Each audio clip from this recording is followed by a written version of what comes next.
Como já mencionado, quarto domingo de Advento. Advento, já temos várias vezes falado disso, mas tem a ver com aquilo que a gente espera, com aquilo que está por vir, aquilo que está por chegar. E dentro da perspectiva da igreja, nós também iniciamos o calendário novo, sempre no primeiro domingo de Advento, quando começa o novo ano eclesiástico. Mas também o novo ano, de alguma forma, está aí, às portas, né? Mais alguns dias e está 2025. E a chegada sempre de um novo ano alvoroça o mundo, de alguma forma. Traz um mundo de expectativas e, junto com elas, uma série de práticas de superstições, traz consigo uma série de prognósticos e previsões, o que será o amanhã, o que nos traz, o que nos reserva o amanhã, e essa curiosidade em definir o que será o futuro, em saber o que será o futuro, é uma tentativa de também estar no controle do futuro. Porque se eu sei o que vai ser, eu posso controlar a situação. Em termos de calendário, daí, como eu disse, nós estamos no quarto domingo de Advento. E aguardamos, sim, a volta de Cristo. E essa nossa expectativa e essa nossa espera não é uma espera passiva. Quando esperamos, normalmente, a gente fica meio que sem fazer nada. Se você está numa fila de um banco, uma outra fila qualquer, né, esperando a liberação de um exame médico, seja lá, você espera, tem que esperar, seja paciente. E normalmente eu já levo alguma coisa para ler, para ocupar meu tempo, mas quando se refere à volta de Cristo, enquanto esperamos, nós não ficamos ociosos. Nós continuamos a viver nesse mundo como servos do Senhor amado, como discípulos, seguidores de Jesus Cristo, vivendo o seu Evangelho integralmente. Sabedores de que esse mundo, sim, passará por um dia de juízo, o julgamento final, que acontecerá também com a volta de Cristo. Muitas profecias, muitos prognósticos, previsões já foram feitas quanto ao fim do mundo. Algumas datas especiais geralmente causam um alvoroço maior. A passagem do milênio, 2012 foi uma data dessa, e aí os astrólogos de prontidão fazem inúmeras previsões, não astrônomos, astrólogos, né? Que procuram se orientar e orientar a nossa vida pelas configurações de planetas e estrelas. Dia 28 de março de 2023, nós tivemos alinhamento de 5 planetas, não sei se vocês lembram disso. Como que não? Um negócio tão importante. Mas ali, nossa, vem uma série de prognósticos. Então eu vou botar uma nota no teu calendário, no dia 6 de maio de 2492, eu não vou estar aí, e espero que Jesus tenha voltado até lá. Então, nesse dia, todos os planetas do nosso sistema solar estarão, todos eles alinhados a 90 graus em relação ao Sol. Se o mundo ainda, do jeito que o conhecemos, existia até lá, imagine o alvoroço dessa galera. Então, quando tem um eclipse solar, já acontece, né, na passagem de anos, normalmente ressuscitam aí as previsões de Nostradamus e por aí vai. Enfim, as pessoas são fascinadas por previsões. Nem que seja um punhado de ossos jogados, ou búzios, ou alguma coisa que, nossa, ali está escrito o meu futuro. Chamou minha atenção uma pesquisa feita um tempinho atrás, na Alemanha, que há 5.000 astrólogos profissionais. e 50 mil astrólogos amadores. Eu cito a Alemanha por ser, por assim dizer, uma cultura avançada, no berço do iluminismo, mas milhões de pessoas, também naquele contexto, e no Brasil é maior ainda, consultam os astros para dar direção à sua vida.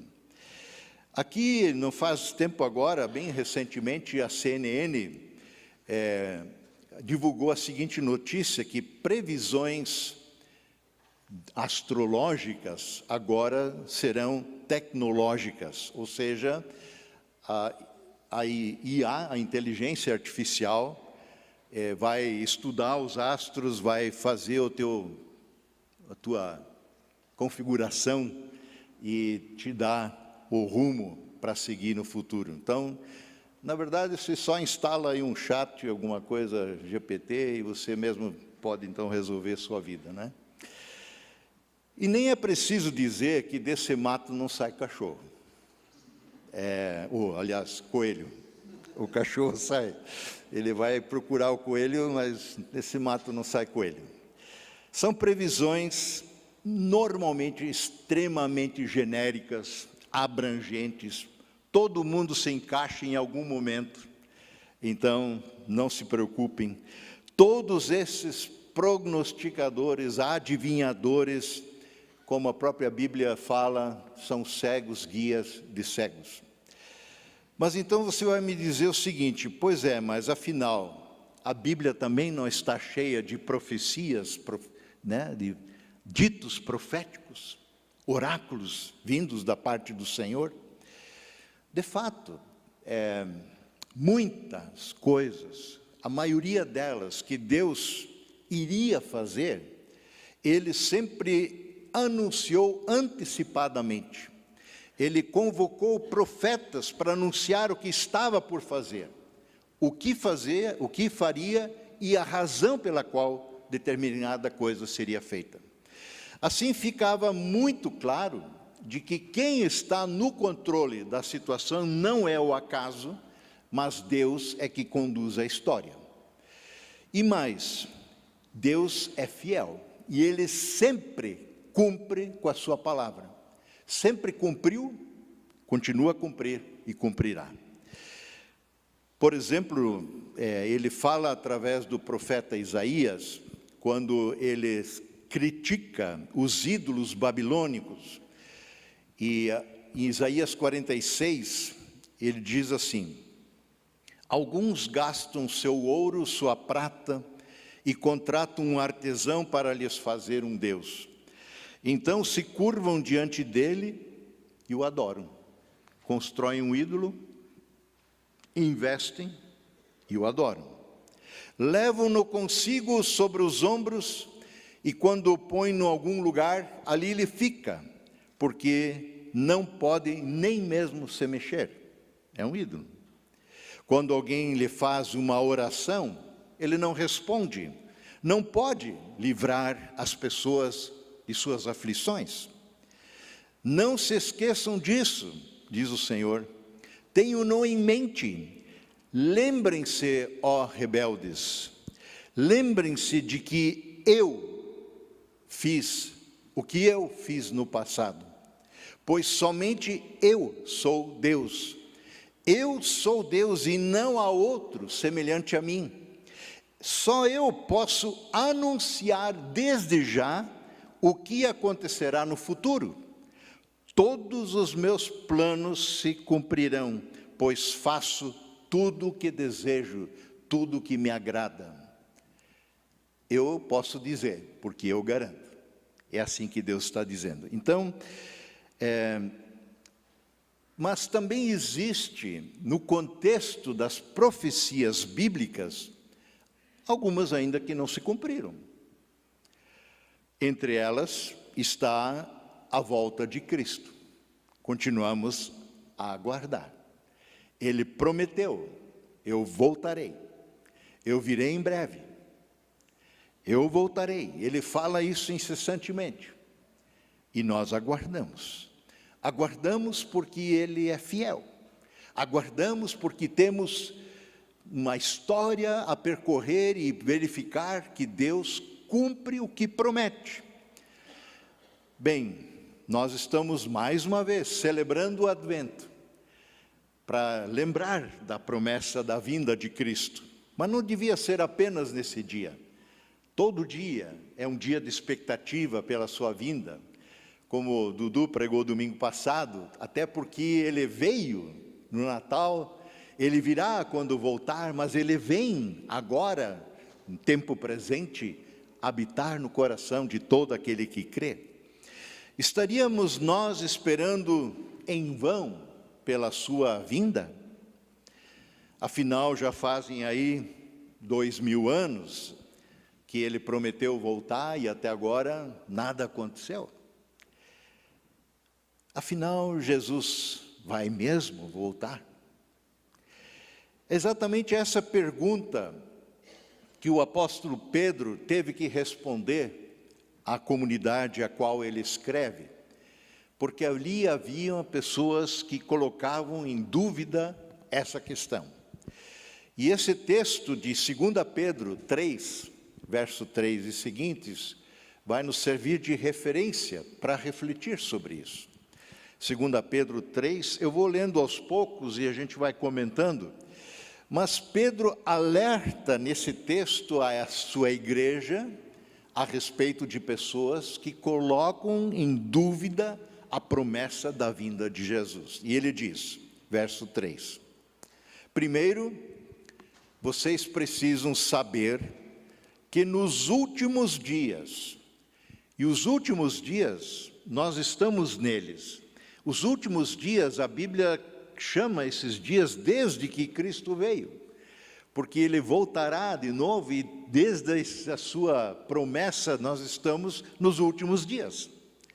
Nos últimos dias vão aparecer homens dominados por suas próprias paixões, e eles vão zombar de vocês, dizendo, ele, Jesus, prometeu vir, não foi? E onde ele está? Os nossos pais, os nossos antepassados morreram, e tudo continua do mesmo jeito que era desde a criação do mundo. Então, trata-se de pessoas que não andam segundo o Espírito de Deus. São pessoas que são movidas em suas vidas, suas ambições, e dominadas por suas paixões, da sua carne. São pessoas que até acreditam que o mundo um dia foi criado por Deus, mas que agora Deus o entregou à sua própria sorte. Tudo continua do mesmo jeito desde que Deus criou o mundo, nada mudou. E o seu argumento se baseia na falta do cumprimento da vinda de Jesus, da volta de Jesus. Ele prometeu vir, não foi? E cadê ele? Onde ele está?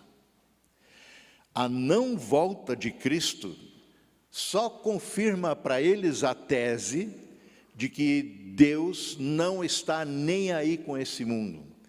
Ele nos largou à própria sorte. Quem sabe você também já tenha ou já teve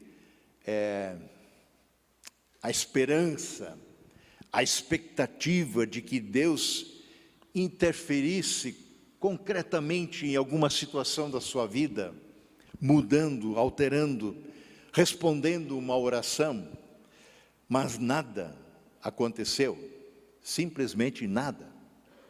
E então, quem sabe, você também começa a pensar, bom, se aqui já não acontece nada quando oro, como acreditar ou esperar por uma promessa como essa, de que Cristo voltará?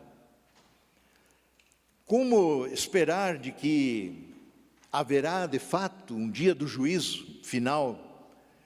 Como esperar por um novo céu e uma nova terra que o Senhor prometeu? Portanto, será que estamos esperando em vão? Contudo, independente do que essas pessoas pensavam, Deus está no controle. Vejam o que Pedro diz na sequência, versos 5 a 7 do nosso texto. Continuo na leitura. Esses zombadores esquecem de propósito, esquecem deliberadamente, que há muito tempo Deus deu uma ordem e os céus e a terra foram criados. Eles também esquecem deliberadamente que a terra foi formada da água e no meio da água. E também esquecem que pela água do dilúvio o mundo antigo foi destruído. Mas, eu gosto desses advérbios, mas os céus e a terra que agora existem estão sendo guardados pela mesma ordem de Deus, a fim de serem destruídos pelo fogo. Então, estão sendo guardados para o dia do julgamento e da destruição dos que não querem saber de Deus. Então, Pedro mostra que estes zombadores estão completamente errados em seus prognósticos, em seus chutes, em sua perspectiva de olharem as coisas. O mundo já sofreu no passado um juízo através do dilúvio. Deus prometeu que nunca mais seria daquele jeito, mas sempre deixou claro que haverá um juízo final. E isso não foi obra do acaso. O dilúvio não foi obra do acaso. Deus anunciou este fato em antecedência, muito, muito antes. Quando viu a crescente maldade no mundo em que havia criado, ele tinha decidido: olha, eu vou aniquilar com tudo isso. Me arrependo de ter feito o homem. Mas ele encontra Noé, um homem justo, e Deus decide intervir. E há muitas outras provas de que Deus não abandonou o nosso mundo à sua própria sorte. Assim como nós não somos fruto do mero acaso, mas também não será mero acaso que determinará o nosso destino. As pessoas no tempo de Noé tiveram a oportunidade, porque ele levou muitos anos, 120 provavelmente, construindo a sua arca, em meio a esse tempo, falando, proferindo o juízo de Deus, porque ele era questionado pelos que passavam, pelos vizinhos: ô Noé, você está louco construir um barco desse tamanho, nem rio perto aqui tem? Deus enviará um dilúvio, haverá um juízo, preparem-se. Mas eles não creram. Noé lhes anunciou o juízo de Deus. Caso continuassem a viver voltado as costas para Deus, não crendo na presença e na ação de Deus, eles sofreriam o juízo. Jesus mesmo, ao falar da sua volta, falando dos sinais dos fins dos tempos, e ele coloca vários sinais, ele faz referência também a Noé. E ele diz em Mateus 24, versos 36 e seguintes, Jesus diz assim, continuando o seu diálogo com o povo: mas ninguém sabe nem o dia nem a hora em que tudo isso vai acontecer, nem os anjos do céu, nem o Filho, mas somente o Pai. A vinda do Filho do Homem, de Jesus, sua volta, será como aquilo que aconteceu no tempo de Noé. Pois, antes do dilúvio, o povo comia e bebia, os homens e as mulheres casavam, até o dia em que Noé entrou na arca. Porém, não sabiam o que estava acontecendo, até que veio o dilúvio e levou a todos. Assim também será a vinda do Filho do Homem. Jesus. Não sabiam o que está acontecendo. Totalmente desconhecedores. Tantos prognósticos, tantas previsões, mas aquela que vale a pena saber, não querem saber. Jesus está voltando. E será o dia do juízo.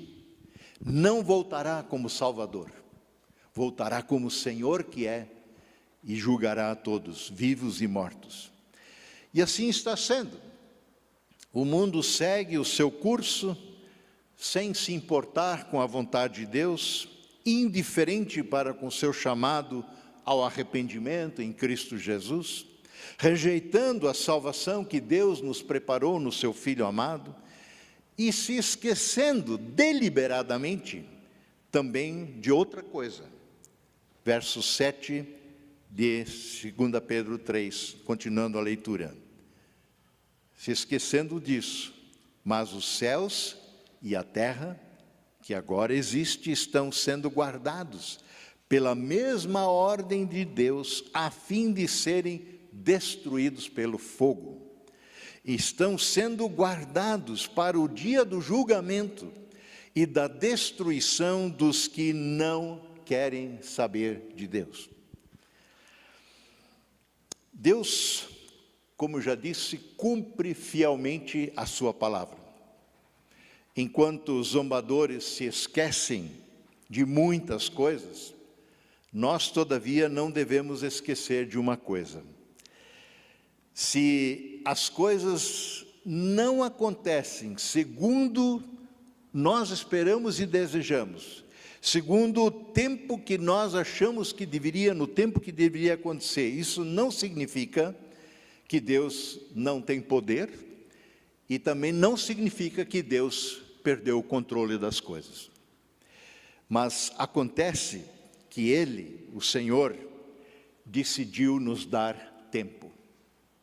Ele tem sido misericordioso, tem sido muito paciente, longânimo, a palavra.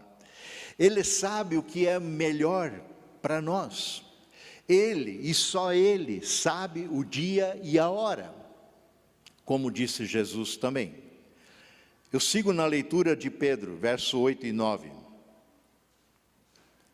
Meus queridos amigos, enquanto aqueles esquecem, Pedro diz, não esqueçam isso, não esqueçam. E aliás, esse capítulo 3, ele abre escrevendo, olha, eu estou escrevendo de novo para fazer-os lembrar, eu quero botar na cabeça de vocês, não esqueçam isto, para o Senhor um dia é como 1000 anos, e 1000 anos é como um dia. O relógio de Deus não anda como o nosso relógio. O nosso tempo é cronos, é cronológico. O tempo de Deus é kairos, é outro tempo. E Pedro tenta nos esclarecer isso um pouco, dizendo, olha, para ele um dia é como 1000 anos, 1000 anos como um dia. Então não faz as contas pelo nosso relógio. Verso 9. O Senhor não demora a fazer o que prometeu, como alguns pensam. Pelo contrário, Ele tem paciência com vocês, porque não quer que ninguém seja destruído, não deseja que nenhum se perca, mas deseja que todos se arrependam dos seus pecados e sejam salvos. Como seria se Deus cumprisse a promessa da sua vinda hoje, agora? Talvez você diga, bom, se tomara que fosse, porque aí eu estaria seguro, eu estou na igreja. Você tem certeza da sua salvação? Você já entregou a sua vida a Jesus? Porque não é o fato de você vir ou estar numa igreja que o salvará. Quem te pode salvar e pode me salvar, somente Jesus. Não há outro nome dado entre os homens pelo qual importa que sejamos salvos, a não ser no nome de Jesus. Ninguém morreu por você. O sangue dele paga o teu e o meu pecado. A Bíblia está repleta de profecias que Deus cumpriu à risca. Também na nossa própria vida, a gente tem visto e experimentado a fidelidade de Deus. Como, pois, não esperaríamos pelo cumprimento da preciosa promessa da volta de Cristo, que virá buscar e salvar definitivamente aqueles que o amam e julgar esse mundo? Aliás, Pedro é categoricamente enfático em reafirmar que a promessa da vinda de Cristo se cumprirá efetivamente. Vejam o verso 10, seguindo a nossa leitura. Porém, contudo, o dia do Senhor chegará como um ladrão. Jesus nos avisou muitas vezes, eu virei, mas ainda assim será como o ladrão, que vem de surpresa. Ele não manda um VATS, eu digo, amanhã às 8 eu vou assaltar a tua casa.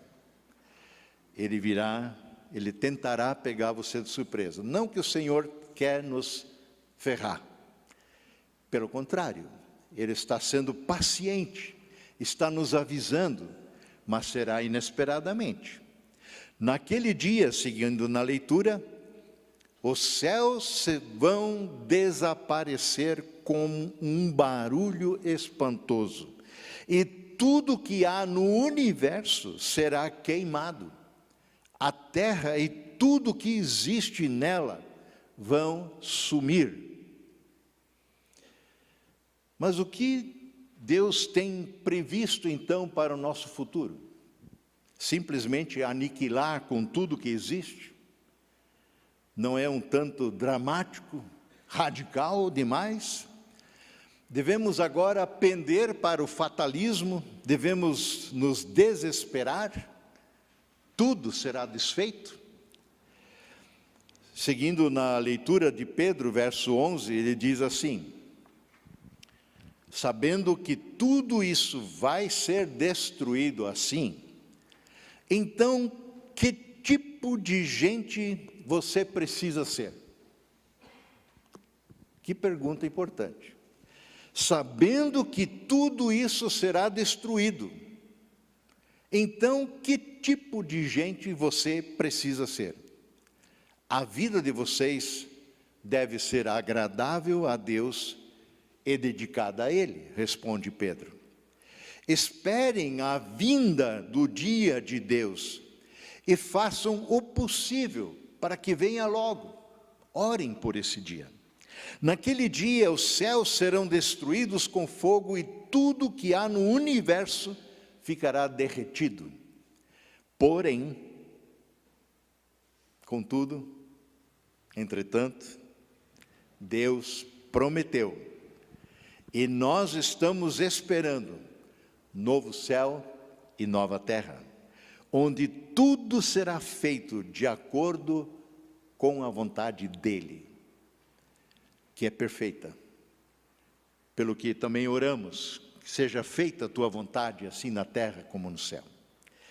Pedro nos encoraja a realmente esperarmos por esse dia, apressarmos esse dia, clamar por esse dia. Na verdade, ele até diz que devemos orar por ele, devemos fazer o possível que ele venha logo, para que esse dia se aproxime e chegue logo, porque também a nós temos, enquanto esperamos, uma tarefa. Um pressuposto é de que o Evangelho seja primeiramente anunciado a todas as nações, e que também a igreja esteja clamando, como a gente encontra nas Escrituras, Apocalipse de maneira especial: ó, vem Senhor Jesus, vem logo. E a nossa esperança é de que naquele dia o velho será destruído, sim, mas para dar lugar ao novo, ao perfeito, ao definitivo. Esta também foi e está sendo, essa foi a visão de João, descrita no livro de Apocalipse, que a gente já tem citado aqui. Apocalipse 21, ele diz: então eu vi, na revelação que lhe foi dada, um novo céu e uma nova terra. Pois o primeiro céu e a primeira terra não existem, o mar também não existe mais. A gente tem ouvido falar muitas vezes mensagens, até na nossa igreja, de que Deus fará uma renovação. Deus não faz e não fará recalchutagem, não fará uma mera reforma. Deus fará novas todas as coisas, porque elas serão perfeitas, porque Ele estará lá para toda a eternidade. Mas o que significa isso afinal para a nossa vida, para o nosso dia a dia? O fato de Deus interferir assim drasticamente nesse mundo, destruindo o velho, recriando o novo, isso tem alguma implicação prática para a minha vida, para a tua vida hoje, agora? Eu concluo com os versos 14 e 15 de Pedro. Portanto, amados, enquanto esperam que essas coisas aconteçam, esforcem-se para levar uma vida pacífica, pura e sem culpa aos olhos de Deus. Nós não somos salvos por esforço, mas por graça e fé somente. Mas enquanto esperamos, esforçamo-nos para levar uma vida pacífica, pura e sem culpa, ou, como diria Almeida, irrepreensível aos olhos de Deus. Lembrem-se de que a paciência de nosso Senhor permite que as pessoas sejam salvas. A paciência, a demora na sua volta, é tempo de salvação para muitos. Implica em anunciar esse Evangelho, porque o Evangelho é poder de Deus para salvar vidas. E isso só é possível, ser salvo mediante a fé em Jesus Cristo, como nosso único, suficiente Senhor e Salvador. Não há outro caminho de salvação. Não há a porta dos fundos, não tem o jeitinho brasileiro. Nós precisamos cair aos pés da cruz de Cristo, do Senhor da cruz. Nossa salvação não depende também do tamanho da nossa fé. Alguns dizem, se muita fé eu tiver, então está tudo resolvido. Na verdade, a Bíblia fala que uma fé do tamanho de um grão de mostarda já é uma grande fé. A questão não é se eu sou uma pessoa de muita fé, ou alguns confundem com pensamento positivo e autoconfiança. Isso até é questionado, né? De alguma forma, diz que você crê que Deus é um só? Fazes bem, até os demônios creem e tremem, diz a Bíblia. O importante e decisivo é em quem temos colocado a nossa fé. Quem é o autor da nossa fé? A quem nós confiamos a nossa vida? Se você toma um trem e você está indo na direção errada, e ele não tem, você só entra nele e vai numa direção. Se você está no trem e está na direção errada, não importa o tamanho da sua fé, você não chegará no destino certo.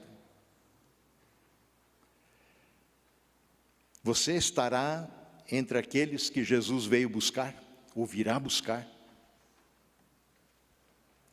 Em Lucas 20:13, Jesus diz assim: Ele foi pelas cidades e povoados ensinando ao longo do caminho, enquanto ia em direção a Jerusalém, e alguém perguntou para ele: Senhor, só alguns poucos serão salvos?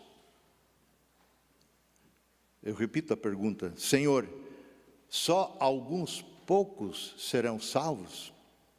E Jesus respondeu: esforcem-se para entrar pela porta estreita, pois muitos tentarão entrar, mas não conseguirão.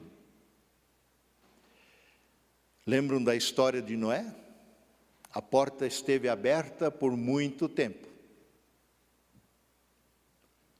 Só entrou Noé, sua família, seus filhos. Muitos optam por não entrar. Muitos no tempo de Noé optaram e apostaram de que não seria assim. Ou tentaram se salvar em seus próprios barquinhos e pereceram. Em João 10, 9 e seguintes, Jesus diz: eu sou a porta. Quem entrar por mim será salvo. Entrará e sairá e encontrará comida, pastagem. Ele está falando no contexto das ovelhas. O ladrão, o diabo, o inimigo, vem para roubar, matar e destruir. Eu vim para lhes dar vida. Uma vida nova, plena, abundante. Uma vida que satisfaz. Eu sou o bom pastor, diz Jesus. E o bom pastor dá a sua vida pelas ovelhas. Não é o ladrão, não é o inimigo, não é o mundo. Não são as coisas que você consegue que podem te salvar. Aguardar a Cristo, fazê-lo de coração, é necessário, implica e que Ele esteja em nosso coração, porque senão você não desejará ver esse dia. Como também o Senhor anunciou, as pessoas clamarão que os montes caiam sobre eles, para não ver o terrível dia do Senhor. Não estou aqui pregando nada dramático, catastrófico. Estou fazendo o que Pedro nos ensina. Não se esqueçam. Não se esqueçam, haverá um dia de juízo. Só estará bem na presença do Senhor quem a Ele acolhe enquanto a porta está aberta. Que o Senhor continue sendo gracioso conosco. E também agora, nesse momento, quero dar essa oportunidade. Vamos inclinar nossa cabeça, ter um tempo de oração. Se você quer tomar essa decisão hoje de colocar sua vida nas mãos de Jesus, se você não o fez ainda, convido a fazê-lo. Ore, renda sua vida a Ele. Convide-o a entrar no seu coração, a perdoar o seu pecado. Agarre-o com unhas e dentes, porque é dele que nós precisamos. Amado Senhor, obrigado pela Tua palavra, palavra que é vida, palavra evangelho que salva. O Senhor também conhece o coração de cada um de nós aqui. E também o nosso clamor, a nossa oração chega a Ti. Por isso eu peço de maneira especial por aqueles que nesse momento acolhem a Ti em suas vidas. Te recebem como Teu Senhor e Salvador. Dá-lhes a Tua paz, a Tua alegria, que é única, ímpar. Enche os nossos corações e o destas pessoas de maneira especial com uma esperança que nós só temos em Cristo Jesus. Querido Deus, obrigado porque ainda hoje é tempo de graça. Se o Senhor não voltou, é porque desejas que muitos te conheçam e sejam salvos. Dá-nos ousadia na proclamação, diante da urgência de proclamar esse Evangelho. Há tantos à nossa volta, muitas vezes tão perto de nós, que não te conhecem pessoalmente. Assim nós pedimos, tem misericórdia de nós, Senhor. Em nome de Jesus oramos. Amém.